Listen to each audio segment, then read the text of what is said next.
So good afternoon to all. I am Rahul. I am IITS officer of 2010 batch, posted as Professor Traffic Planning and Costing at Indian Railway Institute of Transport Management.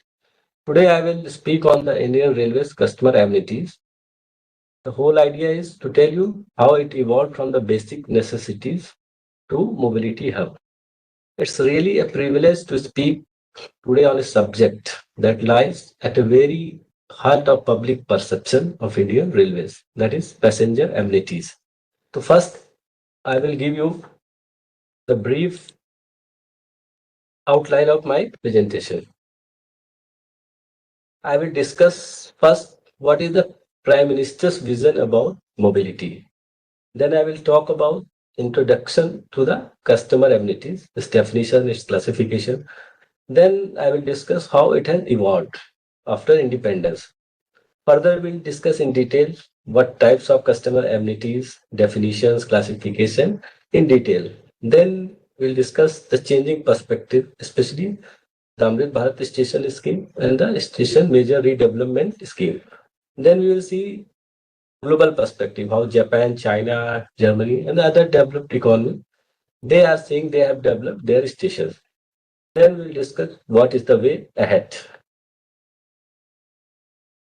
So first, I would like to draw your attention the Indian Mobility Summit that was held in 2018, New Delhi, in which Prime Minister he talked about 7 C's of mobility. The 7 C's basically common, connected, convenient, congestion-free, charged, clean, and cutting edge. Common means public transport must be cornerstone of our mobility initiatives. New business model must be driven by digital initiatives. Big data is enabling smarter decision making by better understanding of our pattern and need. Connected mobility implies integration of geographies as well as mode of transport. The internet enabled connected sharing economy is emerging as the fulcrum of mobility. Convenient mobility means safe, affordable, and accessible for the all section of society. This includes the elderly, the women, the especially abled. We need to ensure public transport is preferred as over to the private modes of travel. Congestion-free mobility is critical to the economic and environmental costs. Hence, there should be emphasis on the ending the bottlenecks of network. This would result in lower stress for the people traveling. It would also lead to the greater efficiency in logistics and freight. Then charge mobility is the way forward. Investment across the value chain for batteries to smart charging stations to the electrical vehicle manufacturing.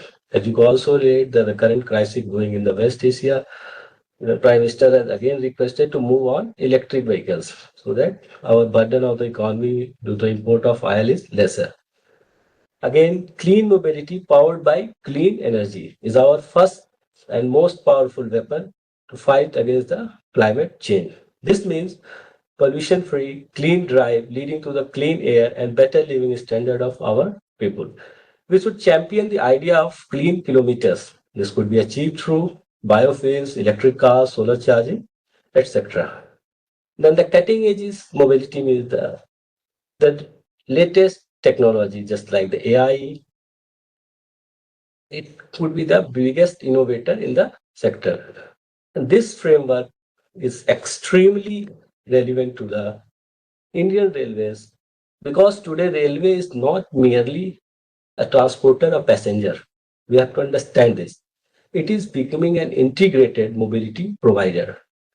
The transformation of passenger amenities in Indian Railways over the 7 decades reflect the transformation of Indian economy, the rise of middle class, technological evolution, urbanization, environmental consciousness, and the changing passenger expectation that is the key to it. Passenger amenities have moved from customer minimum facility to customer experience management, from departmental provisioning to the service benchmarking, and from station utility to integrated urban mobility hub. First, we'll try to understand what is the definition of passenger amenity. Passenger amenities, if I talk, it is the facilities and services provided before the start of journey, during the journey, and after the journey to ensure comfort, convenience, safety, accessibility, information availability, and the dignity of travel. Passenger amenities are therefore not extra facilities. They are the part of transport product itself. In transport economics, passenger directly affects the modal share, the customer retention, the willingness to pay, and the public image. For Indian Railway, passenger amenities particularly important because IR carries one of the world's largest passenger volume. Passengers belonging to the highly diverse socio-economic categories, and the stations often function as urban public space. Now, I will tell you what are the broader categorization of the passenger amenity. Basically, it is divided into three parts. First one is the minimum essential amenities. The second one is recommended, and the third is desirable.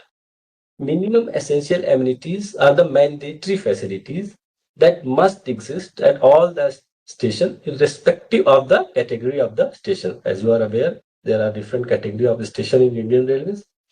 For example, safe drinking water, toilet, urinals, sitting arrangements, lighting, booking arrangement, platform surfacing, and basic passenger information system.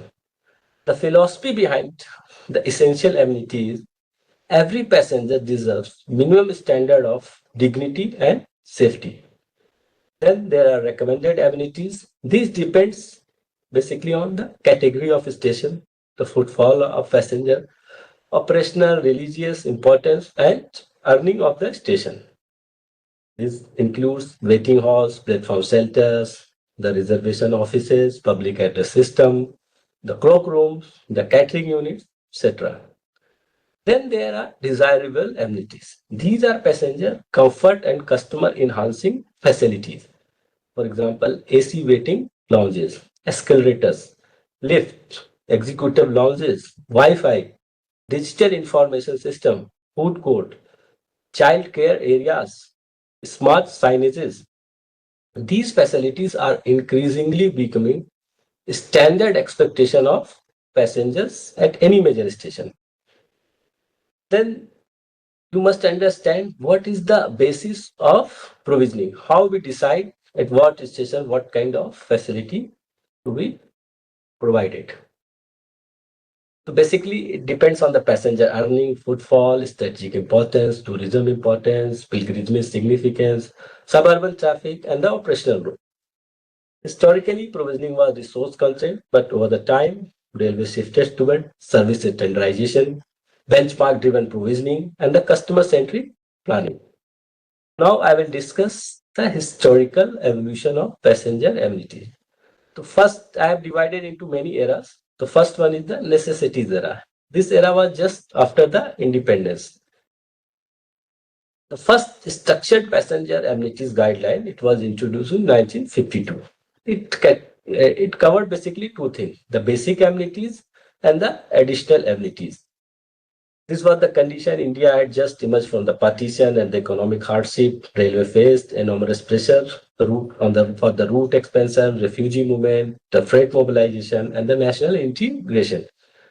Passenger comfort was primarily focused on the philosophy to provide minimum facilities for the mass mobility.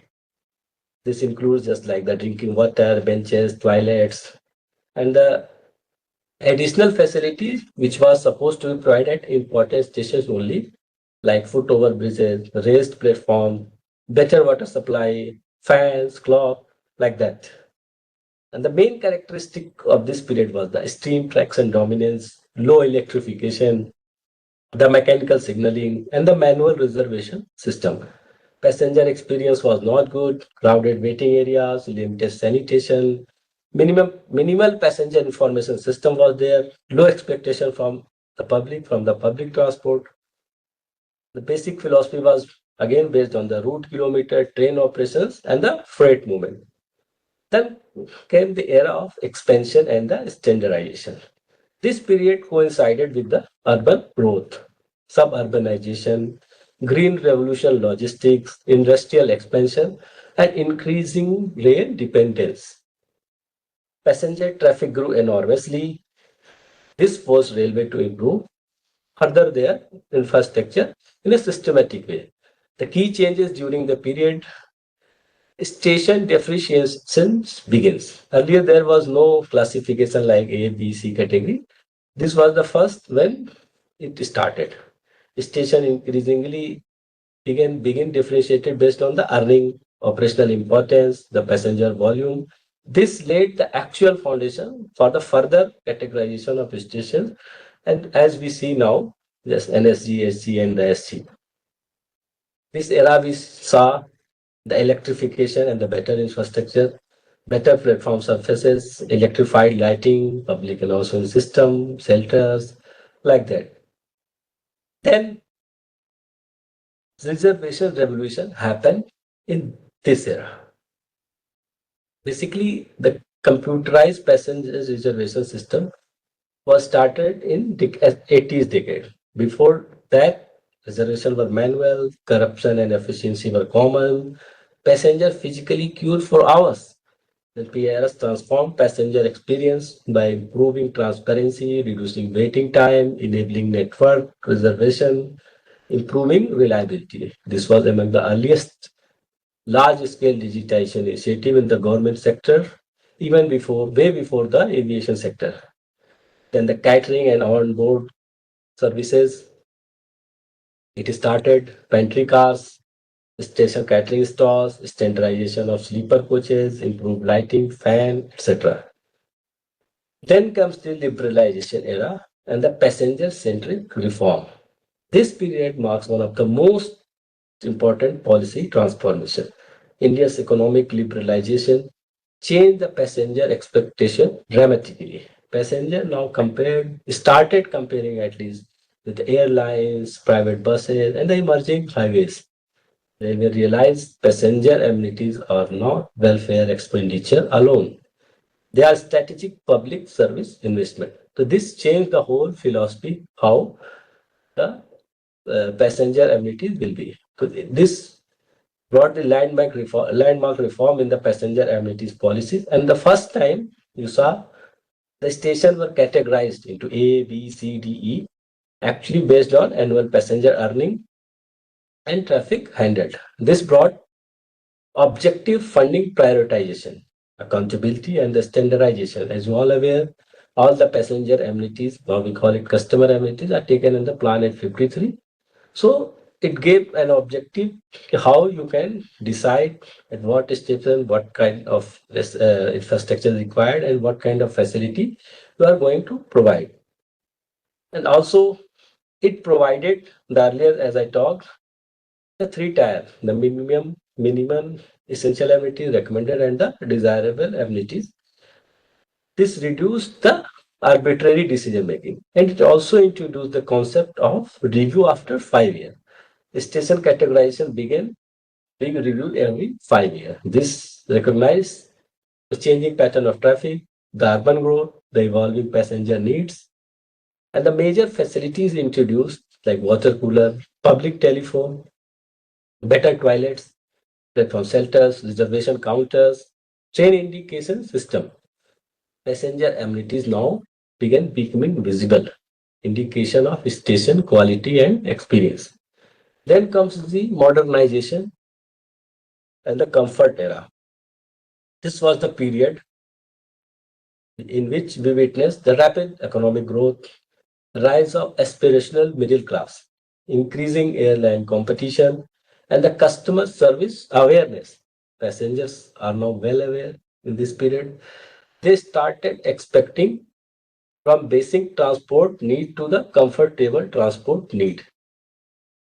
In this era, introduction of A1 category station started, which introduced superior standard, enhanced funding, and the priority of modernization.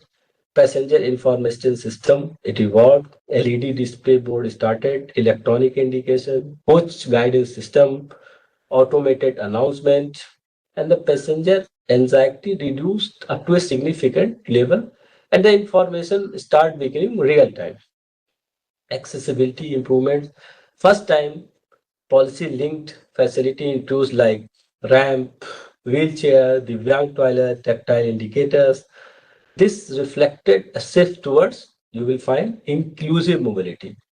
You are going to cover every type of customers, whether they are able, disabled, old age, every time. So basically the inclusivity. Then focus on cleanliness and mechanization. It started. Railway increasingly recognized that the cleanliness directly affect the public image. Then introduced mechanized cleaning, pay and use toilets, waste collection system, improved coach sanitation, etc. Then comes the era of digital and the customer experience era. This era you will find is shaped by the smartphones, internet penetration, digital India, and the app-based ecosystem. The whole economy, the whole ecosystem was changing, and railway cannot remain itself aloof. So again, it started revisiting its policy framework, and the passenger expectation was also rising tremendously. Passenger now demanded more transparency, instant information, and the digital convenience. In 2010, you will find the comprehensive passenger amenities circular. It, it came with the detailed passenger amenities framework, technology integration like GPS train tracking, digital display board, automated announcement, online complaint system. You will find the rail method, it started in this era only. Then the digital ticketing explosion, the IRCTC, the e-ticketing became dominant. The dependence on the PRS reduced tremendously. Then the mobile booking became mainstream. Even in UTS, different sorts of e-ticketing came. Then the paperless ticketing also expanded.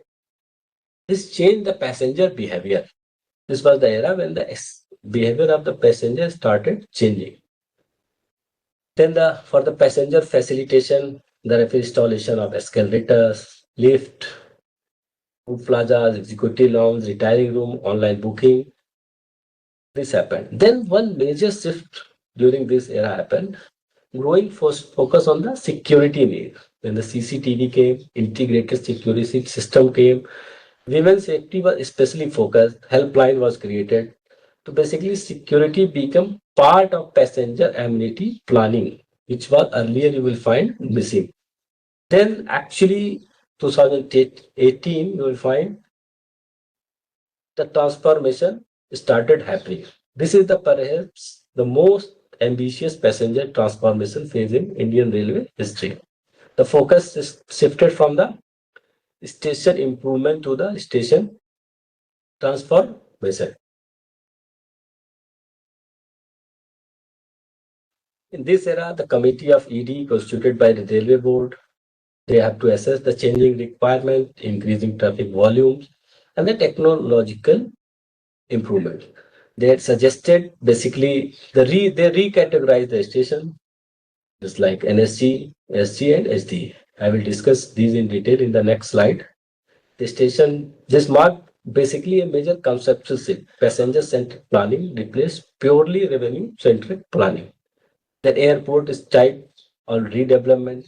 It started happening, multimodal hubs, commercial centers, urban gateways, like that. Basically, in this era, you will find two major themes are there. One is Amrit Bharat station scheme, and the other is the major station redevelopment scheme. We'll discuss that in detail. But first, there was another major shift, which earlier only amenities were related to the passengers who are traveling in our train, that is passenger train. In this era, first time, even the freight services, we changed our view. Our passenger amenity now changed to the customer amenity. Now we started focusing on our freight customer. So a lot of initiative for the good self development, for flighting, etc. It start happening. So basically, in the passenger segment, we will see infrastructural point of view, from infrastructural point of view, FOBs, lift, escalator, water tap, etc. And the service based, you will find the safety, cleanliness, and IT based service, example UTS on mobile, etc. Then this committee, as I told earlier, they categorize the station into three categories. It's a non-suburban station group, suburban station group, and the halt station group. And the passenger amenity, they decided in detail at what station, what type of passenger amenity is required. So you can see in this slide for the NSG, how they categorize. So NSG1 stations, those are running more than 500 crore and the passenger handling in 20 million. Like that, NSG 2, 3, 4. And similarly, suburban group 1, 2, 3, and the halt 1, 2, 3, 4, 1, 2, 3. Then you can see the segregation, how it is segregated, a number of stations. Actually, to NSG1, you will find there are 28 stations, and it can change also depending on the earning and passenger footfall. Then again, classification of passenger amenities. I told earlier, minimum essential, recommended, and desirable. It remains. Then here you can see the minimum essential amenities, what they included. The list of amenities, you can say it's detailed. The booking office, drinking water, waiting hall, platform. So these are the detailed guidelines where you so anything is not missed. If anything is still missed, provision is there that can be included with the approval of GM and DRO. Then the laws, already you can see. I will not go into the detail. These things are already you are knowing. It's all available on the website. You can also get all the policy on the Railway Board website.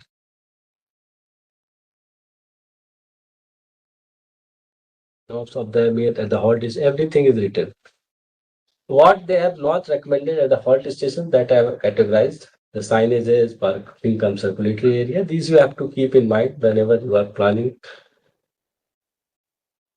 Then there are recommended amenities. As I told you, GM is fully empowered to issue any modification. So that can be done. So that liberty is now given to the Zonal Railways. Then they have now introduced the coach guidance, insect fly catchers, infant nursing cubicles, universal mobile charging. These changes you can feel with the changing pattern in the society, technological innovation. All they are trying to incorporate in the policy framework. Then there are desirable amenities. It is the detailed list of the desirable amenity based on the category of station. So you can see retiring room at the NSG1, 2, 3, 4, then the waiting room at the NSG1, like that. Then the desirable amenities at the non-suburban station, then desirable amenity at non-suburban station again. I'm just quickly going through these slides because these things you are well aware. Then I will discuss the calculation of passenger volume. Basically, what they did, average number of originating passenger reserved plus passenger, they reduced the mail-up period because mail-up period unnecessarily there is a surge in the passenger traffic and also the footfall. So that they have excluded for the daily passenger. Then identified the half-hour interval between the important train. Then they multiply the number of trains by the average passengers per train. So how they have reached the exact maximum number of passengers and the daily passenger. Then here you can see display of available amenities. It has become a mandatory guideline. It has to be at the station. Then one major shift happened. Now Indian Railways become more committed to the Divyangjan. The RPWD Act, it came in 2020. So the policy was again revised and included accessibility initiative like information system, website, apps, station and platform facilities, inter-platform transfer. Divyangjan friendly coaches also started happening, and the monitoring of feedback. The Rail Madad in this era, it increased manifold. Then the provision of standard ramp with the railing or barrier-free entry, earmarking of at least two parking slots for the disabled person, provision of non-slippery walkway, the provision of signages on appropriate and visible locations, the provision of fun drinking water for the use of disabled person, and the provision of at least one toilet on the ground floor. And may I help you both? This all was included in the policy. Then again, as I discussed earlier, the freight customer ability is also started happening, which was earlier not conceived, not thought of. So at least now railway started thinking even the freight, they are customer, they are equally important like our passengers. And so that the amenities at the goods set, like wharf, at just circulating area, approach route to the goods set, facility of full rake loading, unloading facility, mechanized handling, draining facility, sufficient light, CCTV, it is all covered in the policies. Then there are covered shed, warehouses, even it focus on the parking facility. And again, because railways always committed to the environmental law, measure for the pollution control, it was also included in the policy. Requirement of merchant room, labor room, goods and offices, furniture, everything in detail was included in the policy.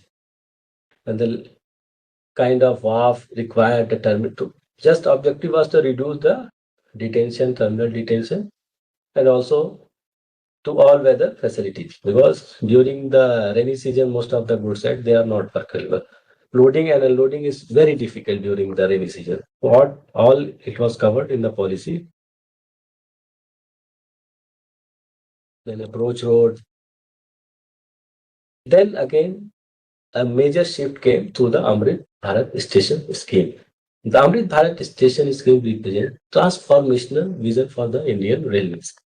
Indian railway stations are not going to be the same in the near future. What remained unchanged for the decades, and in some cases even over a century, is now bracing for unprecedented transformation. As part of Indian Railways Amrit Bharat scheme, the major objective is not the cosmetic beautification alone. It is integrated passenger experience, as you can see in the slide. City integration, multimodal connectivity, future-ready infrastructure, convergence of local art and culture, Divyangjan friendly, and rooftop plaza, signage, etc. All in detail covered under the Amrit Bharat scheme, and more than around approximately 1,300 stations are taken already under the Amrit Bharat station scheme. It signifies a concerted effort by the Indian Railways to modernize its infrastructure in order to elevate travel experience of millions of passengers. The scheme envisages building modern passenger amenities, an aesthetically designed facade, food court, kids play area, etc.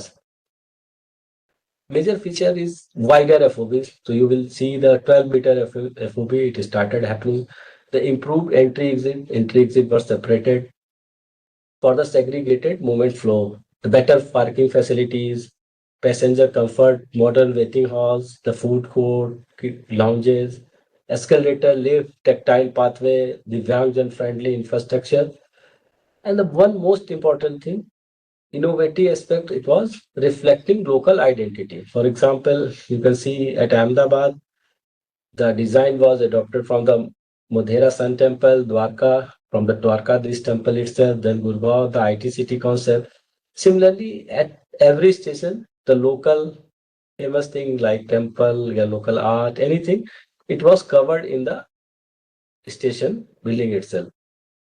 Thus, so that the idea is ki station become the cultural ambassador of the cities also. So anyone, if it is visiting our station, it's not just experiencing the facilities we are providing. He is going to experience the city itself. What kind of city he is there, what kind of culture is there. This was again a major change.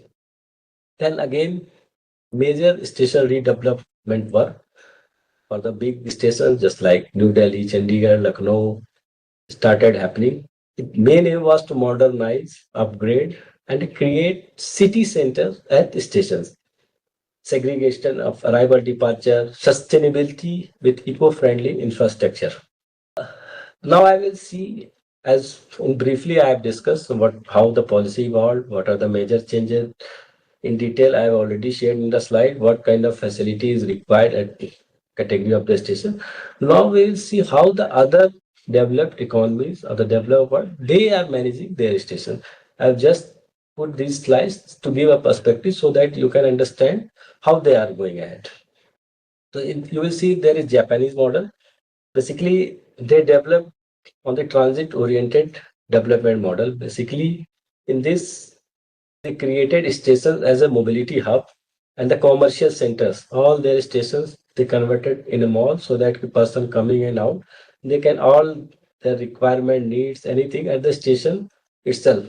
So basically, they converted the station into a lifestyle ecosystem. Key lessons what we can take: intuitive wayfinding, then the punctuality and cleanliness. You will find the cleanliness is absolutely top class. And the psychology of passenger. Passenger should never get confused when he is entering to the station. As then you will find the Germany model.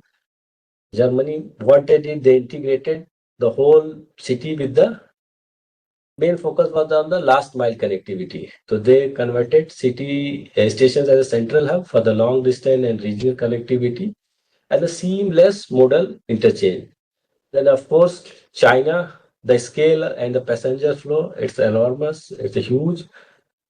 They have actually demonstrated how a huge population can be managed, how a station can be converted in a city itself.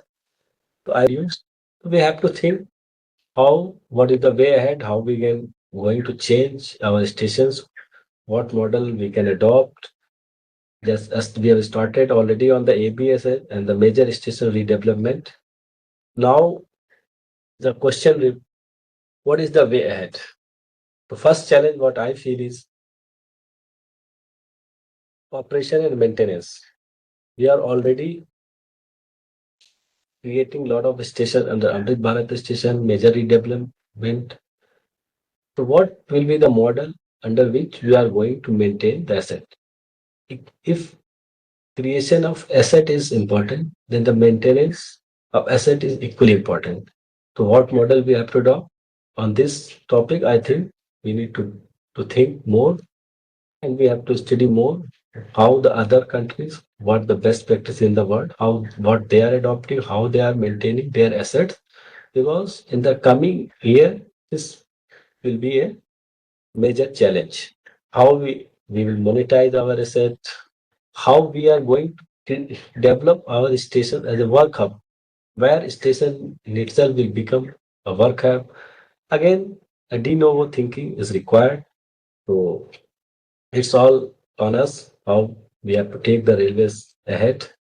Comfort versus capacity is already a debate. High density configuration improve capacity but sometimes reduce comfort. Balancing the affordability, comfort, and the capacity, it will remain a key policy challenge.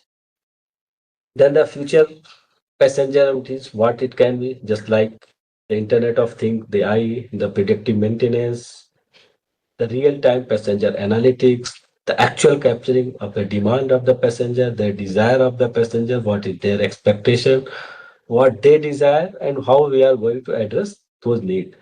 Then sustainability of the station will again become a challenge. You have to make the station energy efficient, water efficient, solar powered, and the zero waste ecosystem. Already a lot of policy framework are there. We have to adopt in a very innovative way in our stations. Then for the monetization, the retail, advertisement, food courts, there are a lot of models already there, and we can think of further what we can adopt. Then the cleanliness and the maintenance will always remain a major aspects. And finally, the passenger comfort that we can never compromise.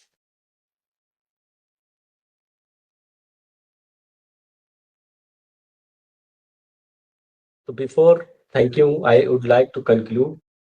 You have seen the evolution of passenger amenities in Indian Railways. It's not a merely an infrastructure story.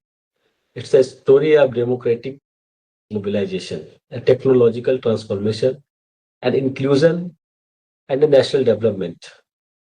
The journey has been from the benches to the business lounges, from the manual boards to AI-enabled information system, from isolated station to the integrated mobility ecosystem. But ultimately, the passenger amenities are not about buildings; they are about dignity. Success will come, what I feel, when a Divyangjan passenger travel independently in any of the railway station. When senior citizen navigates fearlessly at any station, when a woman feels secure at midnight, when a child finds station welcoming, and when rail become preferred mode of travel because it's truly convenient, connected, clean, and customer centric. That is the true meaning of mobility transformation. This is the vision of Amrit Kal for the Indian Railways. Thank you very much.